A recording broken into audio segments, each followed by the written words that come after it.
actually, yeah, he wanted to show, as Indra had made a big mistake and was not forgiven, but dismissed. Varuna was forgiven, not forgiven. Krishna was very Goloka, the spiritual realm, Krishna's eternal abode. And so, thus deeply considering the situation, the all-merciful Supreme Personality of Godhead, Hari, revealed to the cowherd men his abode. The language in the text is Lokam Svam, Gopanam. Svam means his own. So he showed his own planet. They wanted to see his abode. He showed them his abode. Gopanam, to the cowherd men. So those phrases are addressed again and again in the commentaries. Purport from the BBT publication. It is clear from this verse that the absolute truth dwells in his own eternal abode. Every one of us tries to live comfortably as possible, surrounding ourselves with peace and beauty. However, if they achieved Brahman realization with Sayuja or merging, then it would be impossible for them to come out of it. He didn't give them impersonal realization, is his argument. How would it be possible for them to again taste the sweetness of Vrindavan? Because the Lord is Vibhu, or all-powerful. He could take them out of Sayuja Mukti and Vaikuntha, which are both beyond matter, because the verse says the place that he showed them was Tamasak Param, beyond matter. Okay. Jiva Goswami, his commentary reads, he showed them his abode, Goloka. Manifestation of material transformation is rejected, that is, the place was beyond Prakriti, Tamasak Param. Tamasak refers to Prakriti, as in, from Brahma's prayers, chapter 14. What am I, a small creature measuring 7 spans of my own hand, enclosed in a pot-like universe, composed of material nature, the total material energy, false ego, ether, air, fire, water, and earth. So his abode is beyond all that. Sanatana Goswami, his commentary reads, Krishna thought, or considered, or decided in this way, being the Lord, and also because he was most merciful. There was no other reason than great mercy. He showed his form, Svam Lokam, to the cowherds. It, that's his abode, and his spiritual form in that abode, is beyond ignorance. Because he was full of all powers, Bhagavan, this was easy. He was all-pervading. Even Brahman depends on him. Paragraph. He was the master of the cowherds, controlled by their prema. This was also the cause of his thinking or deciding.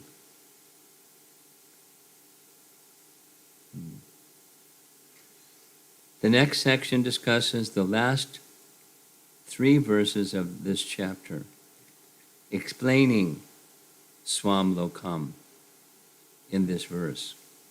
So here's the next 3 verses. Text 15. He showed a place superior to the material world of Brahman. The phrases are arranged according to greater cause being later. This is a Nyaya rule. Lesser causes first, greater causes later. So there's the lesser cause. Hi, he, means because of or certainly. The word yat excluded that they saw the Lord. So they saw lots of things, and at the end they saw the Lord. So that's the cause this last. Okay, here we go. Text 16. The word cha means certainly, being raised up by Krishna, they saw their swarups. They were completely absorbed in this. With Krishna as his object, Akrura had realized Brahman previously. Brahman in this case doesn't necessarily mean the impersonal Brahman, it means the spiritual realm. It can mean different things according to circumstance or context. This means that Brahman is included within Krishna being his Angsha. This incident shows the Lord's mercy, power, and pervasiveness in regards to devotees. And then text 17 of this same chapter. Seeing Krishna, the form of eternity, knowledge, and bliss, like the sun, with its mass of rays, in the planet of Brahman, there was no doubt. Now, again, planet of Brahman, in this case, means in the spiritual realm where there's no touch of matter. That's the meaning. Because somebody asked, I never heard this planet of Brahman before. What's that? He was praised by the Vedas. That's in the final verse. According to the interpretation of the request, that is, for Brahman or the Lord, that was they, when they were contemplating, they wanted to see the realm of Brahman. They wanted to see Vaikuntha. These verses can be taken either way, that is, as showing Brahman, Swamlokam, that is his Swarup, or showing Vaikuntha, his planet. He showed the planet of the cowherds, Gopanam, Goloka. Because it was beyond Prakriti, it must be Vaikuntha, or Goloka. Then continuing, this is now referencing Canto 10, Chapter 1. So it's the beginning of Canto 10. And it's Shukadeva Goswami hearing from Maharaj Parikshit what his desire is to hear, the 10th canto. So Maharaj Parikshit says, please describe to us the activities of Krishna who appeared in this world from his place known as Goloka in the Yadu's dynasty, since he was a great devotee. Yadu was the great devotee. Sridhar Swami explains that the word Angshena, that is Krishna as an expansion of Vishnu, has been used for the common people in the assembly. In Bhagavad Gita 9.25, Krishna says, Naham prakasha sarvacha yoga maya samavrata, covered by my maya, I do not reveal myself to all people. The phrase can also mean, quote, he appeared with a nature not easily understood by all. Or it can mean, he appeared, this Angshena verse, word. It can mean he appeared along with Balaram, his Angsa. Such meanings must be given because otherwise there's a contradiction to other statements of the Bhagavatam, such as this one. Krishna revealed to the cowherd men his abode, which is beyond material darkness. Or later in this chapter, they were amazed to see Krishna there, surrounded by the personified Vedas, who are offering him prayers. So, The reference is, just to summarize, Parikshit wants to hear about Krishna, who descended from Goloka. And in the verse, there's this word Angshena, and we should understand Angshena in the way that it's been presented. It's for common people. He's the source of everything, and he appeared with Balaram. That's one explanation. Because Krishna's abode is, he's the origin of everything. That's the Bhagavatam's conclusion. To take it otherwise. The 1.3.28 celebrated verse of the Bhagavatam, Krishna's tu Bhagavan Swayam ete changsa kala pungsam. So that verse, just sharing, little small thing, that verse is called Pari Bhasa Sutra. It's one verse that governs all the other verses. All the other verses are resting on that one verse. So whatever that key that connects apparently disconnected statements throughout a large text have to be understood in context of that verse. It's a classic composition terminology. Jiva Goswami explains it and says this verse is that type of verse. So, to understand that Krishna appeared as an avatar of Vishnu would be in contradiction to that verse, that key verse. So it has to be understood in a different way. So that's what he's saying.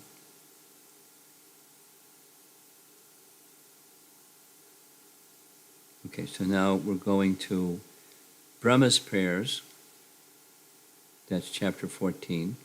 The verse is 28, but the commentary shows in Brahma's prayers how chapter 28 verse is explaining or embellishing Brahma's prayers. The prayer doesn't start off with it, but it quotes Vishnu Purana, which says, "This whole universe is an energy of the Supreme Lord, like distribution of light from a fire situated elsewhere." And Shvetashvatara Upanishad reads, "Know that Maya refers to his nature or Prakriti, and the Supreme Lord is master of that Maya or Prakriti." Prakriti refers to Swabhava or nature. Every living entity has their particular Swabhava, and Prakriti is the sum total of bhavas. To make the knowledge useful, the knowledge of Brahma's prayer, the intention is to say, quote, "Know that it is not synonymous with the Lord," unquote. That's material nature, Prakriti, or Swabhava. It's not synonymous with the Lord, since knowledge would be incomplete from lack of full description by simply stating definition.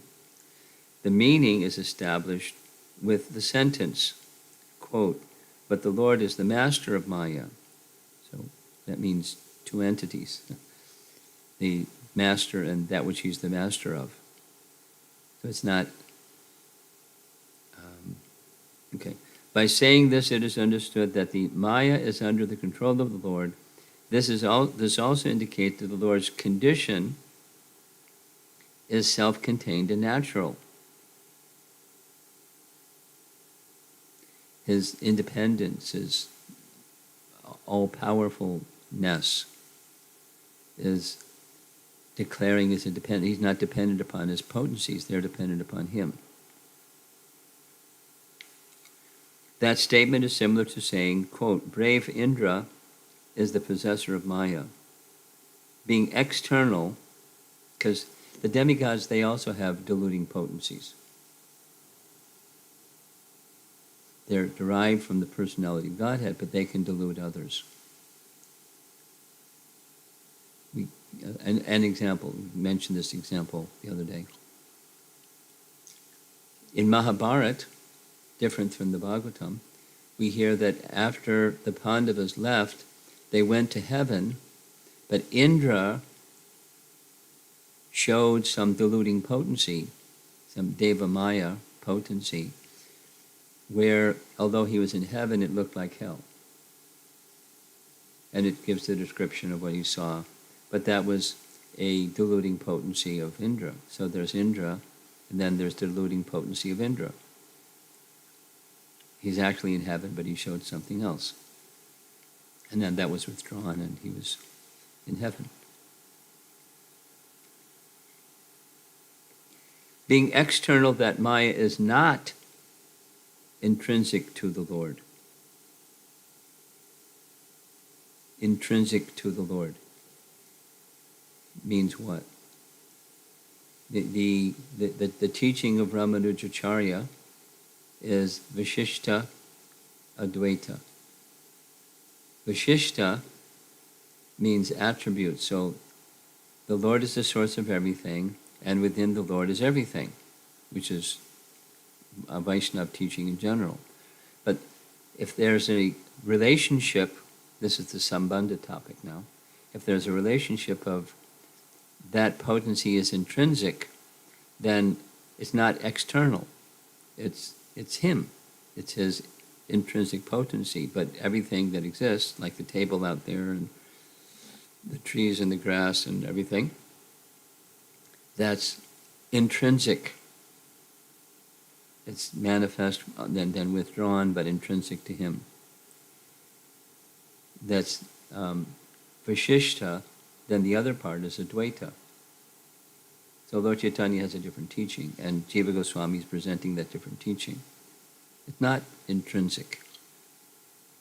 It's whatever the opposite of intrinsic is, extrinsic or something. It's outside of him. It's under his control, but outside of him. That is shown in the example of Maya being like light spreading out from a fire. That's the Vishnu Purana example. There's the light that doesn't exist without the fire, but the light is not the fire. The one that's in difference, argument, or logic. Since Maya is external, the Lord is not contaminated by its fault. And that's one of the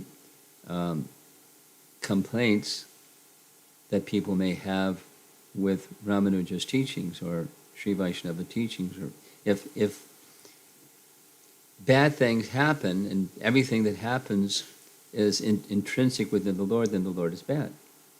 He's responsible for bad things.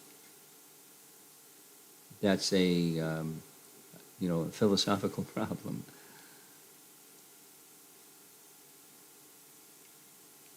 So he goes on, Canto 1, Chapter 7, this is Arjuna speaking, Canto 1, Chapter 7. You are the original Lord, the controller beyond material energy. You are situated in your spiritual form, being one with your spiritual energy, separate from the material energy. Confirmed. So there's a distinction, oneness and difference. The spiritual energy is described as superior in Vishnu Purana. Quote, I offer respects to the Lord's superior energy, which cannot be described by words and the mind, beyond knowledge and the knower. Unquote. As the Lord's spiritual potency, it is intrinsic to him, most inconceivable, performs many functions, and thus equated with the Lord. And then he quotes our celebrated Svetashvatara Upanishad verse, the tasya karyam karanam cha vidyate, na tat samaschabhyam nikasya drishyate, parasya shaktir vividaya shruyate, etc. translation here. He has no body and no senses. No one is equal to him or higher. His supreme power is manifold. His actions are naturally revealed with knowledge and strength. Different translation, but suited for the context here. In stating that the Lord has no equal or superior, it is understood that his spiritual energy is intrinsic, inconceivable, and not dependent on other objects, and without superimposition of other objects. This superimposition language, I've learned from Jiva Goswami.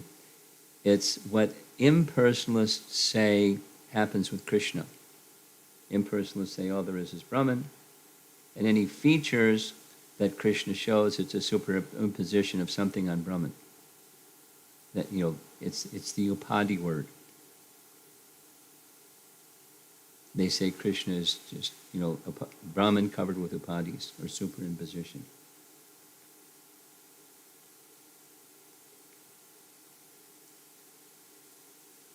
So he's arguing against that idea. This Shakti is called Yogamaya in the third canto description of the Kumaras going to Vaikuntha. And it is called Chit Shakti by Sridhar Swami. Madhvacharya in his commentary says, Yogamaya cha maya cha tatej cha shaktir eva cha maya shabdena banyante shabda tatvarta vedibihi. Those who know the meaning of words define maya as three options: Yogamaya, Maya, and Icha Shakti. What does that mean? It's a definition of terms using Madhvacharya's way of terminology. So different contexts and different acharyas and so forth explain things in their own way. So Maya, it's just like, Atma means the soul, but sometimes in Sanskrit, Atma refers to the personality of God, Paramatma, depending upon context. So Maya can mean, because the Lord is endowed with his eternal Shakti arising from his Swarup, eternal Vishnu is called Mahamaya. That's in the spiritual sense. It can mean that. As proved by the Shrutis, the word Maya, like the word Yogamaya, refers to the Lord's spiritual energy. So it can mean different things. So I'm going to ask you to pause this. I'm going to have to run to the bathroom and come right back.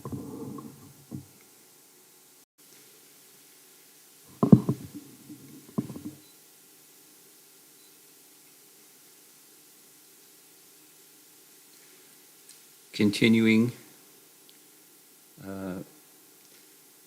Sridhar Swami in his commentary on 3.5.25.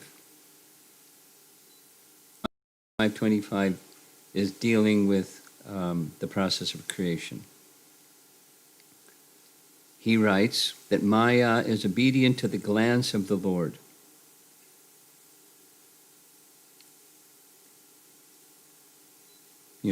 So the internal potency of Mahavishnu has a name, and her name is Rama Devi. And there's a shadow or reflection of Rama Devi, and that's Chaya Devi, or by different names, Pradhan, or Prakriti, which is what the topic is here. And Prakriti means material nature. But material nature is nothing but a reflection of the spiritual nature. So to say the reflection is Maya the source is also Maya. That's what Sridhar Swami is saying. Maya is obedient to the glance of the Supreme Lord. In 2 verses previously, Sridhar Swami comments that the word atmecha,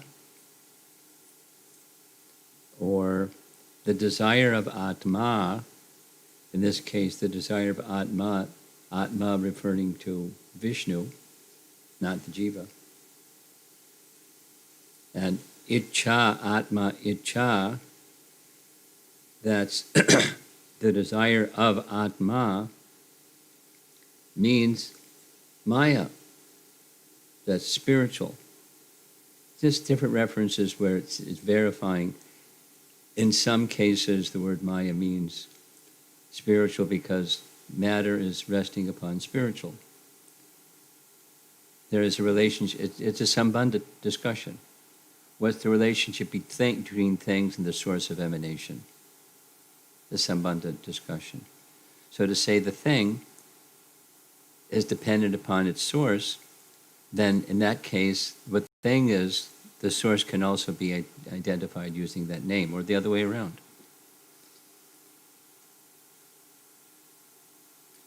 This is made clear in later verses. This is now going on in chapter 5, text 26-27. Bhagavan, the Lord of Maha Vaikuntha, in his Svangsa expansion as the Purusha, full of potency, at a certain moment of time placed the Jiva, which became agitated by the gunas. This is creation. Impelled by time, from the invisible Prakriti arose Mahatattva, composed of knowledge, in Sattva Guna. This manifests the universe situated within itself and destroys ignorance. No explanation, just use of the term Maya again. In 10th chapter 13, that's the stealing of the calves and cowherd boys. So in the process of that, Balaram calls the energy of his brother Vimohini. That Maya means mercy, because in Vishwa Prakash dictionary it says Maya means either deceit or mercy. Another authority, Trikanda Shesha, says Maya means illusion or intelligence. Later in the Brahma Vimohan Lila, the word Maya simply means influence. Since the Lord has no fault in revealing Maya, and the examples show this, the word Maya should have that meaning in those particular instances, according to Sridhar Swami. All is in agreement. That is, sometimes we find devotees, maybe ourselves, get bewildered. Wait a minute, it says this, and over there it says that, and over there it says that. So what's going on here? Why these contradictions? And which one is it? And, I'm bewildered, and things like that. Sridhar Swami is helping us understand terminology doesn't have to be always the same in all circumstances. It's realistic, even in our regular use of English language, it's not one the same thing in all circumstances. It's context specific. No, language is important, certainly in Sanskrit it's super important, but one word can have different meanings depending upon context, and we should understand accordingly and not get bewildered, which sometimes happens with devotees that read scripture. In this section, the word Maya means the Lord's inconceivable energy. So that's Krishna decided to show his inconceivable energy. That's a spiritual inconceivable energy. Then he refers to Bhagavad Gita again, 9.4. Maya tatamidam sarvam jagat avyakta murtina, etc. I pervade this whole universe by my form, invisible to material senses, jagat avyakta murtina, since I am the cause. All entities are situated in me, since I am their cause. But I am not in them, since I am completely detached. Nice translation. If the Lord does not touch Maya, his presence there is illusion. That place is illusion. That is true. However, the superior energy of the Lord is a manifestation of his Swarup in Vaikuntha and other places. This is now arguing against God is formless. And if he appears in this world, he's taking on covering of matter. It's arguing against impersonalism. Quoting Bhagavatam 2.9.10, this is the chapter where Brahma is getting his realizations.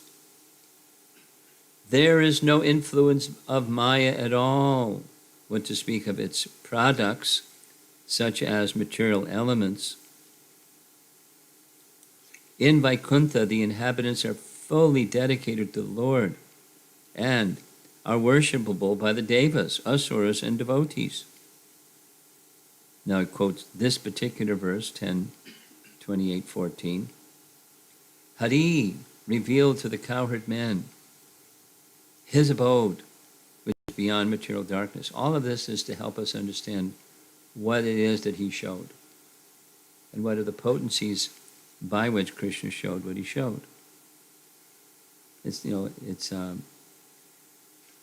for many people it's too much. Well, this analytical thing.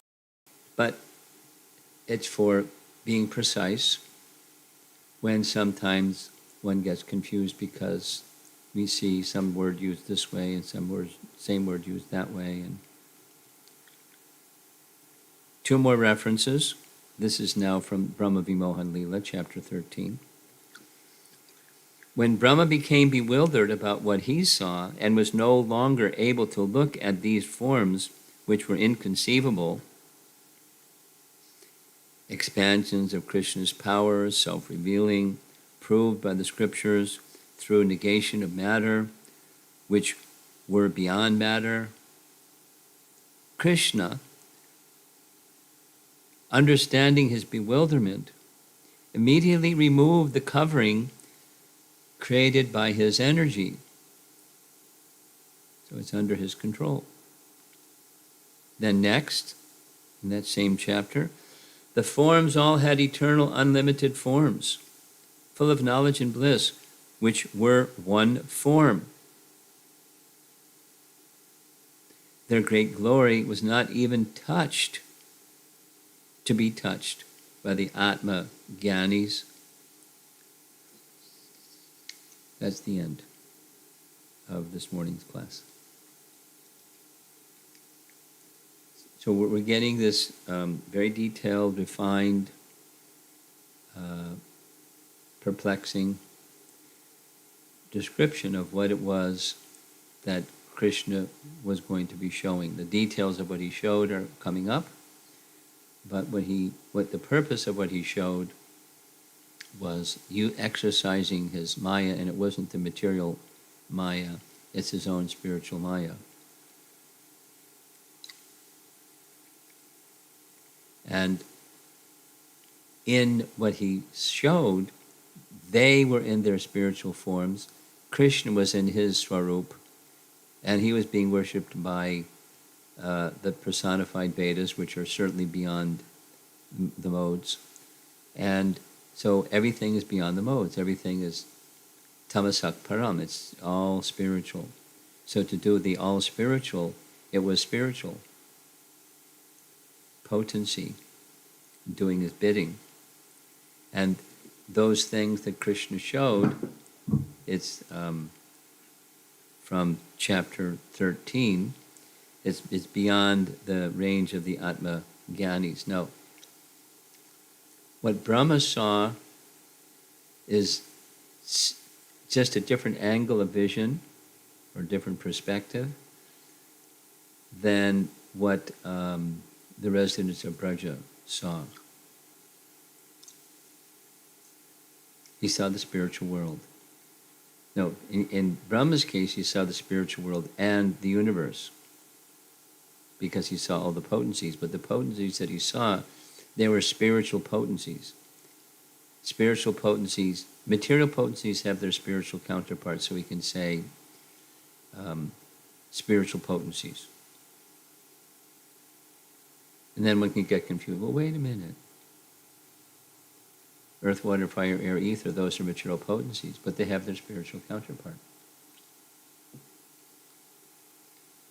And those spiritual counterparts are personified.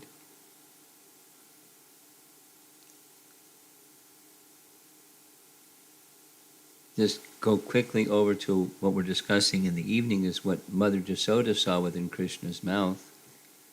And the list is really long list of what she saw, but half of the list are things that are, to material sense perception, they're invisible, like mind. Anyone seen a mind? And time. Anyone seen time? And so forth. Mahatattva, false ego. We know that these things exist, but how do you see them? And the explanation of our acharyas was they were shown to Mother Jasoda personified. Because whereas there's the person, then it's to be understood there's also the energy of that person. Just like if you were to see the sun god, you'd see effulgence. You're not going to see the effulgence. But so it's implied. You see sun god, you see effulgence. That's one of the things that happened when Sangya was given in marriage to the sun god, Vivaswan. She closed her eyes because he was too bright.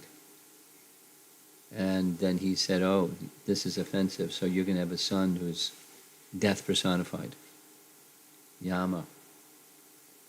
And she said, no, please. It wasn't out of, I meant no offense.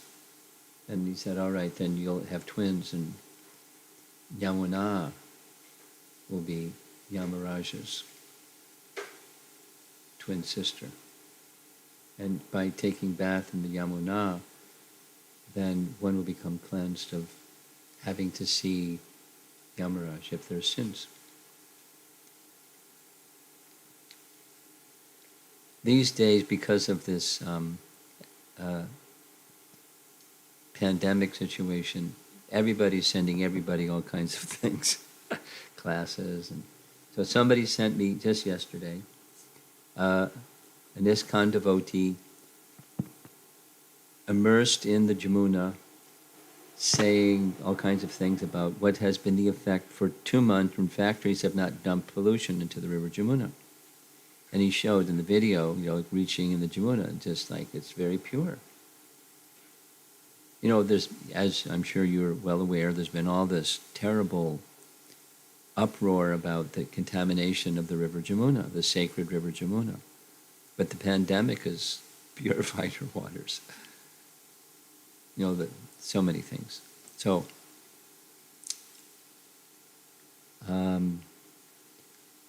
Sankhya is sometimes perplexing, just like all of what we've been hearing is perplexing, in one sense. It's clarifying, but it's also very detailed. And I've just a little sharing that's on a Sankhya topic. When Sankhya speaks of the senses and sense objects, the senses don't mean the organ, the ear, the nose, the eyeball, That's the sense organ, but the sense, the 5 knowledge-acquiring senses, they're subtle. And it's through the knowledge-acquiring senses that the organs act. And then there's devas that are in charge of the senses. If the devas restrict the power of the sense, then the organ could be just fine, but you can't see, hear, or smell, touch, or taste. When people get diseased, like coronavirus, you lose taste. It's just that, the sense power is withdrawn. The organ is still there, but the sense power is withdrawn. And that sense power of the devas, where do they get their power? From Bhagavan or from Vishnu. And they can't do their thing without Vishnu or without the personality of Godhead. So that's a little Sankhya teaching. And then a little lesson on japa. I'm just going to share this and then end.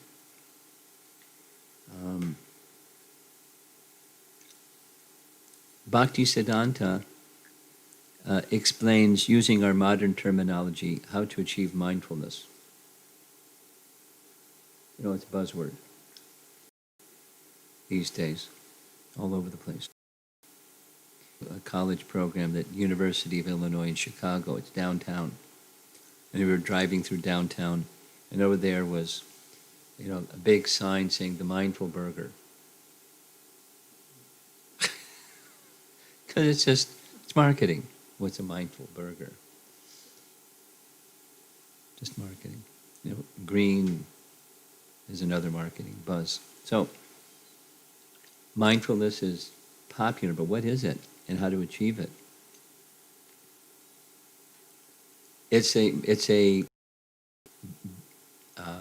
Buddhist terminology that speaks about being in the moment and don't be in the past and don't be in the future, just be in the moment and be in the moment and be in the moment with the goal of going beyond the moment. What's that? Well, that's nirvana.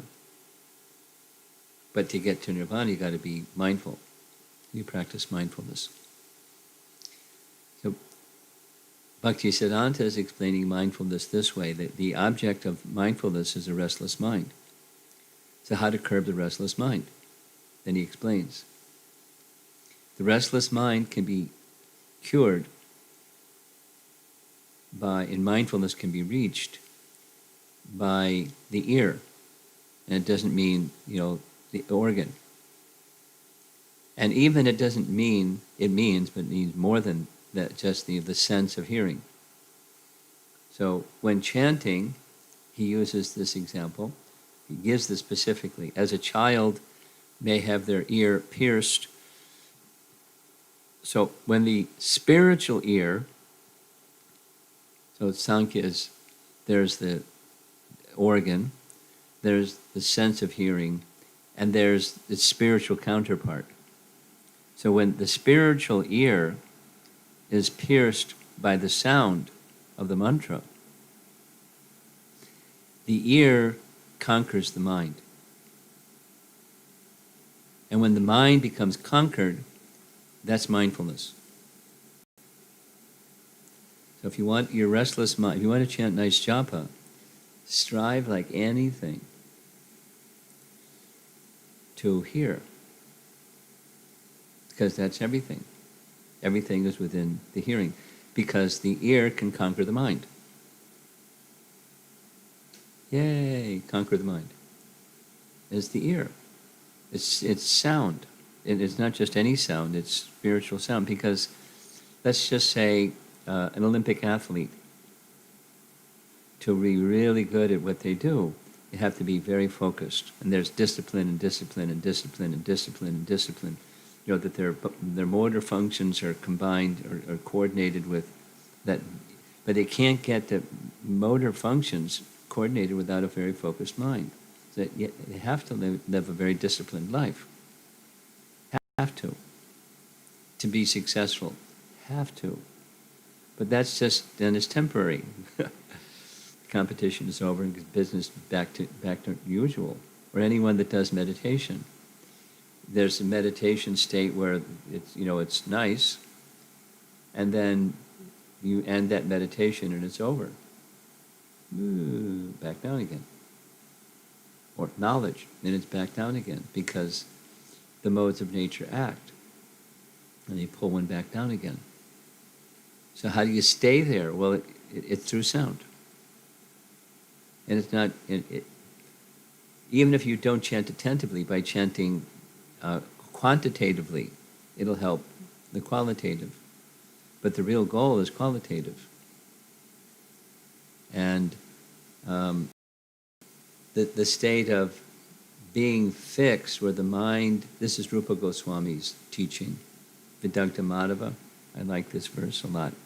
I meditate on it nearly every morning. 4 parts. Vidagdha Madhava, glorification of the name. How much nectar the 2 syllables have, who can say? Tongue, the ear, and the heart. When the tongue vibrates the name, we wish to have many, many tongues. When that sound enters the ear, one wishes to have millions of ears. So but if you don't hear, then it's not going to go to the heart level. And when that sound enters the courtyard of the heart, the mind becomes stunned. And the senses become inert. So the sweetness will be tasted when that happens. Or the mindfulness will happen when that happens. And then spiritual perception can happen when that happens. Until that happens, we're on the external. Chanting, or serving, or worshiping, or thising or thating, living our life, but we're still out there and not absorbed in Krishna or with Krishna, that mindfulness message. And one can be in a mindfulness state all the time if one connects with the spiritual ear and sound. Then it just carries over into all of what you do. That's our process. Chant and be happy. Okay, see if there's any discussion. Yeah. We have a little microphone for the online people. That's what the tongue does, or the mouth. So the mouth helps the ear. Let's say it in a different way. If you don't pronounce clearly, you're not going to be hearing. Say it conversely, if you're pronouncing clearly, your ear has to be attentive, and the mind has to be attentive. Am I pronouncing clearly? But they're all connected. It's an alignment of body, mind, and the sound. So the tongue makes a sound, the ear hears the sound, and the heart receives the sound. They're connected. Sometimes some devotees, they say by mind just chanting silently and just calmly, and then it's a good idea they read, and then some idea gave us like that. But if we want to engaging this mind, that means this process. Yes. Now, there is a process of mantra meditation that's silent. Certainly Gayatri mantra is like that.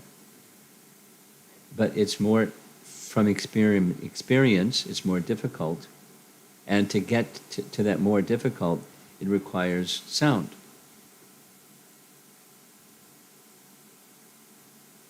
Mahamantra is to be chanted aloud. This is discussed in Chaitanya Charitamrita, Chaitanya Bhagavat, where someone is criticizing Haridas Thakur for chanting aloud. You're not supposed to say mantras aloud. There's a criticism. And he gives reference that Lord Chaitanya chanted aloud. So, and there's a reason. The reason has been stated. Is it okay to chant softly? Yeah. Is it okay to chant in your mind? It depends on circumstance, but certainly it's okay. But it's not the method that's prescribed for us. It's the sound method is prescribed for us. Okay? Anyone else in the room? Let's see if there's the room people first, and then if there's online questions. Maharaj is mentioned that here is that first dawn of light is inauspicious, and I thought Brahma Murta is a good time, auspicious time. But here is mentioned that he took a bath in the river in an inauspicious time. And Just like this, I don't know the technical rule, but just like this past Ekadasi, it was Ekadasi, but it's not suitable for fasting. Did you notice? At least in the Midwest, it was. So we fasted for Ekadasi and Dwadasi. And it was one of those rules. One of those rules is, I don't understand it, but it goes something like this. Our acharyas describe what was inauspicious for Nanda was actually auspicious. That is to say, there's the solar day, that's real easy. The sun rises and sets, and then rises the next morning. That's a solar day. And then there's a lunar day. That's the moon passing through the nakshatras, or the constellations. And there's 27 nakshatras, and that determines a lunar day. And sometimes lunar days are less than 24 hours. When the Ekadasi lunar day, in this particular case with Nanda, it was 18 hours out of 24. The day was about to complete before the next day began. So although it was still, the sun had not risen, it wasn't the next solar day, he was getting himself ready by bath, then taking grain to break the fast. So he did right. But the agent of Varuna didn't know the rule. Nanda knew the rule. So he arrested him for breaking the rule, but he didn't break the rule. So, somebody asked me 4 days ago or 3 days ago when there was this, not suitable for fasting, what's the rule? I don't understand the detail of it, but it's something like what I just said, the comparison between lunar days and solar days. And sometimes lunar days are so short, there's an overlap. There's a rule. I don't know what it is. And then, the next day becomes the Dwadasi becomes the Ekadasi, and the Ekadasi becomes the Dwadasi. I don't know the rule. But sometimes it's like that. Rarely, but sometimes it's like that. It's in my notes to ask the person who was going to explore with an astrologer, do you now understand the rule? Why it was what it was. So if I get a very simple answer, I'll share that with you, but otherwise, you have at least a ballpark idea. And I'm just repeating what's in our Acharya's commentary about this discrepancy that apparently Varuna's agent thought Nanda had violated something when he hadn't. He knew better than the agent. so if somebody fasts, just for fasting, nothing to do with the Ekadashi, and we will eat something already is okay, right? Because he's not fasting as such, like Ekadashi. He thinks I'm just going to be fasting. Even if it's accidental or unintentional, there's benefit. But to get the benefit, there has to be the breaking of the fast. It's just like Ambarish, and he did a year-long Ekadasi Vrata, and on the final Ekadasi, it was time to break the fast. And there was a big problem because the benefit wouldn't go, because he was doing it for his citizens, not for himself. The benefit would be lost. So he was in a dilemma. So it's unintentional fasting is beneficial also, but there has to be the breaking to get the benefit. So are we ready for online questions or no? Yes, Maharaj, we have a couple. Um, this is one from Thakur Vikrant Singh Rajput. His question is how a man can stay their mind in one point. It's a little cold, somewhere in between. How can one stay where mind is in one point? I gave the answer from Bhakti Siddhanta, and there isn't. It's the best means that we shouldn't say it's not the only means. We won't say it's the only means. It's the recommended means, and that is rapt attention, hearing. This devotee can read the last purport of Canto 1, Chapter 3, where Prabhupada explains rapt attention. There you'll find the answer. Okay? This other question from Vishalaksha Das. Guru Maharaj, you mentioned very nicely to chant with heart and soul. What steps shall I take to be mindful while chanting and hearing the holy names of Lord Sri Krishna? Well, I didn't say chant with heart and soul. You're saying that. But you're putting words in my mouth and I'm complaining. But you want to know, just the steps are as I described. And you can go back and listen if you don't remember what the steps are. But it's all there. Okay? One last question from someone SM, I'm not sure who. Guru Maharaj, do they observe Ekadasi in the spiritual world, or was it only observed by Nanda Baba because the pastimes were taking place here? Gosh.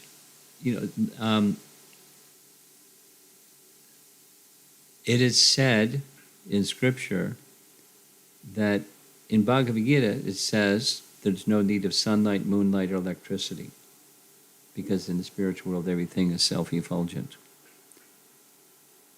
And it is also said that in the spiritual world there's day and night, which means there's a sun, there's a rising and setting of the sun. And then there's seasons. But it's also said that there's a moon, although there's no need of moon, there is a moon, and the moon is always a full moon for Krishna's pastimes purposes. At night, the moon is there, and Krishna does his evening pastimes. So it's a full moon, full moon, full moon. So just with that information, it's deductive to say no. But then on the other hand, it may be yes. That is to say, although it's a full moon, the residents of Braja, although they're beyond the modes of nature and they're beyond any kind of regulations, they still observe regulations. Because that's the life of the Brajavasis. They observe religious principles. So they may be observing Ekadasi for some transcendental reason, a transcendental way of calculating. It's an interesting question, but I've never heard anything from our scriptures saying one way or the other. Deductively, no. But on the other hand, yes. Maybe. Because they're followers of religious principles, and Ekadasi is one of them.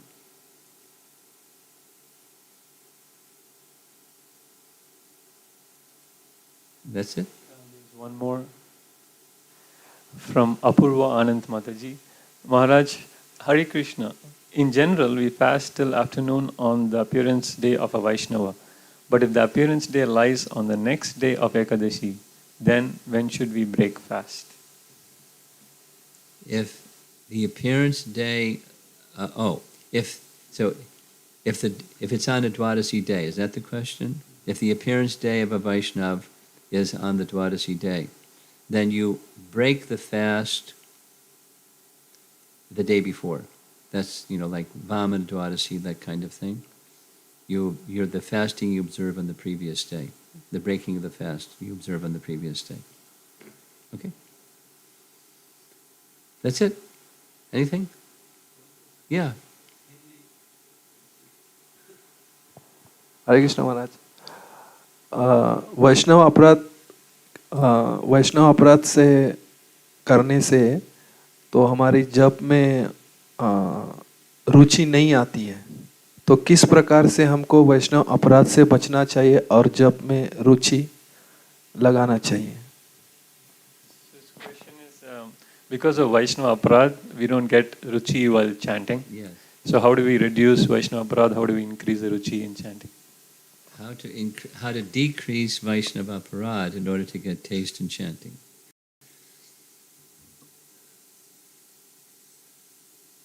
Well, how to achieve anything, this is anything, so you by effort and by mercy. That's how we achieve. If or when we understand what the nature of Vaishnava Aparad is, and how it's detrimental, then you take precaution. Just like it's, COVID-19 time. So you know what causes it, how it's transmitted, so you take precaution. You take precaution about Vaishnava Aparad because of knowing what it is and how dangerous it is. So you take precaution. And mercy. You, in the mood of humility, there may be devotees who they have felt offended, although you had no intention at all to do something that would cause them to feel offended. Sometimes that happens. And then, so you offer this prayer. This is Prabhupada's teaching on this question you're asking, or related. Panchakalpa Turubhyasya Kripa Sindhubhyevacha. That's our prayer to all the Vaishnavas who we may have unintentionally offended. And if you know that there is someone that you have offended, or they're feeling that you have offended, you didn't do something. You don't think, oh, they're snooty and I'm not going to pay attention to them. You go to that devotee, at least I advise. You go to the devotee and say, I understand, or I have a sense that you're feeling offended. And I don't know what it is that's causing you to feel offended, but my apologies that whatever it was that I did, you're feeling offended. And if that humility, genuine humility is there, the person may just, let it go, or may not let it go, but Nama Prabhu will be forgiving. So that's what we do. You want to reduce by being cautious, and even if there is some mistake, you do these things mentioned, so that we can get taste beyond offenses.